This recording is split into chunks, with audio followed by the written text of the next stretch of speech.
1950 అక్టోబర్లో చైనా టిబెట్పై దాడి చేసింది.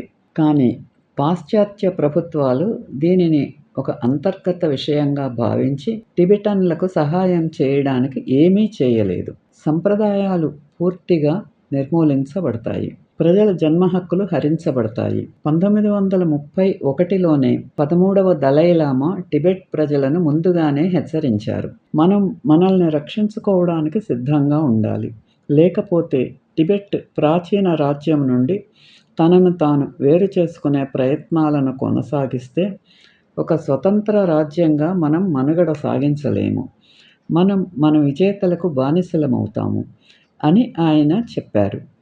పీపుల్స్ రిపబ్లిక్ ఆఫ్ చైనా సార్వభౌమాధికారాన్ని చైర్మన్ మావో జెడాంగ్ తరచుగా ప్రకటించినప్పటికీ ఆయన ఈ విషయాన్ని బయటి ప్రపంచానికి రహస్యంగా ఉంచలేదు.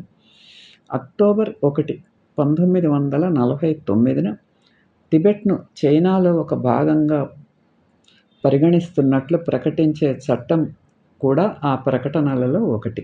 1950 జనవరిలో చైనా రేడియో కేంద్రాలు విదేశీ సామ్రాజ్యవాదుల నుండి బ్రిటన్తో వాణిజ్య ఒప్పందాలను ఉద్దేశించి టిబెట్ను విముక్తి చేస్తామని వాగ్దానం చేస్తూ సందేశాలను ప్రసారం చేశాయి. అక్టోబర్ 1950న చైనా సైన్యం వారి దేశంపై దాడి చేసింది. 1950 కంటే తక్కువ వయస్సు ఉన్న టిబెటన్ సైన్యంతో టిబెటన్ల తీవ్ర భయాలు నిజమయ్యాయి. 30,000 మంది అత్యంత శిక్షణ పొందిన, మంచి ఆయుధాలు కలిగిన సైనికులు చాలా తక్కువ ప్రతిఘటనను మాత్రమే అందించగలిగారు. టిబెట్ త్వరలోనే ఆక్రమించబడింది. 1950లో ఐక్యరాజ్య సమితి టిబెట్ ఒక సమగ్ర భూభాగమనే మావో వాదనను అంగీకరించినట్లు కనిపించింది. 15 ఏళ్ల 14వ దలైలామా చైనా సార్వభౌమాధికారాన్ని అంగీకరించవలసి వచ్చింది మరియు అది ఒక అంతర్గత విషయం అనే ప్రాతిపదికన ఎటువంటి చర్య తీసుకోలేదు. చైనా పాలనకు వ్యతిరేకంగా జరిగిన టిబెటన్ తిరుగుబాటులో వేలాది మంది ప్రాణాలు కోల్పోయిన తర్వాతే చైనా చర్యలు ఖండించబడ్డాయి. కానీ ఈనాటికి ప్రజలు, భాష, మతం మరియు పవిత్ర భవనాల విధ్వంసం కొనసాగుతూనే ఉంది. దలైలామా జోస్యం జరిగి 50 ఏళ్లకు పైగా గడిచినా అది ఇప్పటికీ అలాగే ఉంది.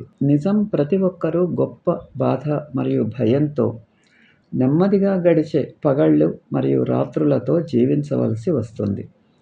టిబెట్ సీనియర్ మత నాయకుడు తుల్కురిం పోచేకు మత గురువులు విధించిన మరణశిక్షకు నిరసనగా ఆమరణ నిరాహార దీక్ష చేస్తున్న దక్షిణాది కాంగ్రెస్ కార్యకర్తలు. ఒక టిబెటన్ శరణార్థి తన వీపుపై మోయగలిగే సామాన్లు తీసుకుని స్వేచ్ఛ వైపు నడుచుకుంటూ వెళ్తున్నారు. వార్తలు మరియు మీడియా తరచుగా టిబెట్లో కొనసాగుతున్న ఆక్రమణను విస్మరిస్తాయి. కానీ జర్నలిస్టు లెవిన్ 1990లో ది టైమ్స్ పత్రికలో ఒక వ్యాసంలో తన అభిప్రాయాలను స్పష్టం చేశారు. ఈ పదాన్ని జాగ్రత్తగా వాడాలి. మన ప్రపంచం మరియు మన శతాబ్దం లెక్కలేనన్ని హేయమైన మారణకాండలను చూశాయి. అటువంటి దురాగతాలను సూచించటానికి ఈ పదాన్ని ఉపయోగించటంలో మనం జాగ్రత్తగా ఉండాలి. ఈ పదం ద్వారా నిజంగా సూచించబడిన వాటిని మనం గౌరవించాలి. ఆ తర్వాత లెవిన్ 4 జాతి హత్యలను జాబితా చేశారు. యూదుల హోలోకాస్టు, స్టాలిన్ టెర్రరు, బోల్తాన్ వాసుల రక్తదాహం. జెనోసైడ్. పాశ్చాత్యులు తరచుగా కొనసాగుతున్న ఆక్రమణలను విస్మరిస్తారు.